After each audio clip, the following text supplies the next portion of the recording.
Hi guys, Mrs. Sental here with a story, and the story I'm going to read to you today is Ian's Walk, a story about autism. It's by Laurie Lears with illustrations by Karen Ritz. It's the perfect day to go to the park and feed the ducks with my big sister Tara, except my brother wants to come along too. "Aw, Ian, why don't you stay here?" I say. Ian doesn't answer me though, because he has autism, but he wraps his fingers hard against the screen and begins to whine.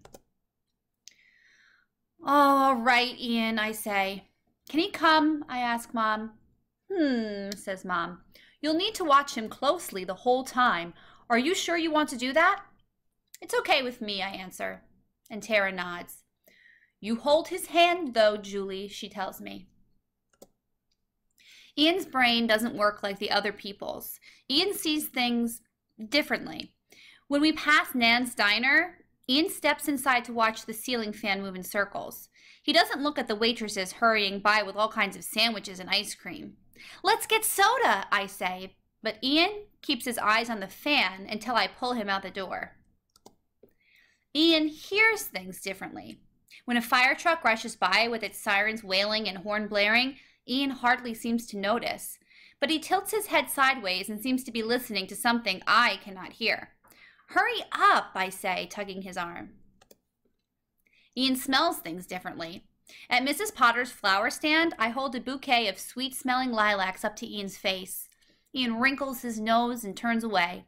But when we go to the post office, Ian puts his nose against the warm, gritty bricks and sniffs the wall. "Stop that," I say. "You look silly," and I yank him away before anyone notices. Ian feels things differently. At the pond, I pick up his soft feather and tickle Ian under his chin. He shrieks and pushes it away. But while Tara and I toss cereal to the ducks, Ian lies on the ground with his cheek pressed against the hard stones.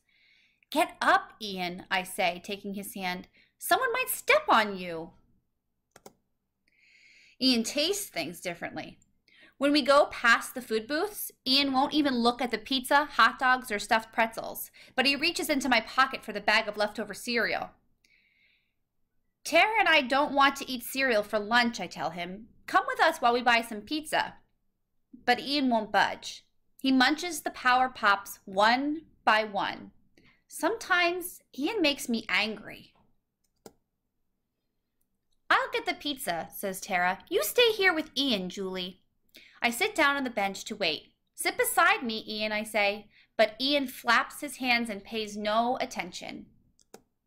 At last, Tara comes back carrying 2 slices of gooey pizza. "Where's Ian?" she asks. I look at the spot where Ian was standing, but Ian is gone. My stomach does a flip-flop, and for a moment, I can't move. Tara runs up to a lady. "Have you seen a little boy in a blue shirt?" she cries. The lady shakes her head. "Perhaps he's watching the baseball game across the park," she suggests, but Ian doesn't like baseball.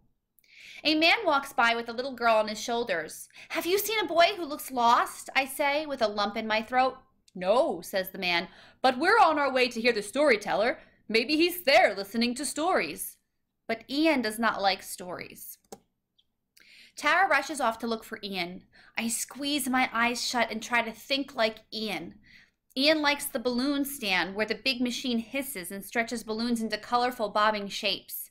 He likes the water fountain where he can put his face up close and watch the stream of water gush past his eyes. Suddenly, the old bell in the center of the park begins to ring.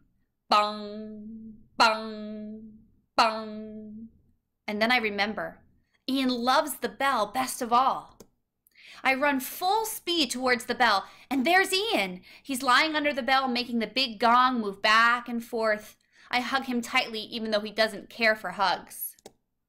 I see Tara near the swings and call to her. She rushes over, all out of breath, and puts her arms around us. "We'll walk home the way you like," I tell Ian. We stop at the pond and let Ian play with the stones. He lines them up in a straight row along the edge of the walkway. I stand in front of him so no one steps on his fingers. We walk right past Mrs. Potter's flower stand and stop at the post office instead. Ian sniffs all the bricks he wants, and I don't care who's watching. When Ian pauses at the corner and seems to be listening to something I cannot hear, we wait patiently and try to listen too. At Nan's diner, Ian and I watch the fan until I'm dizzy. When we finally get home, I say, Ian, it was a good walk. And just for a flash, Ian looks at me and smiles.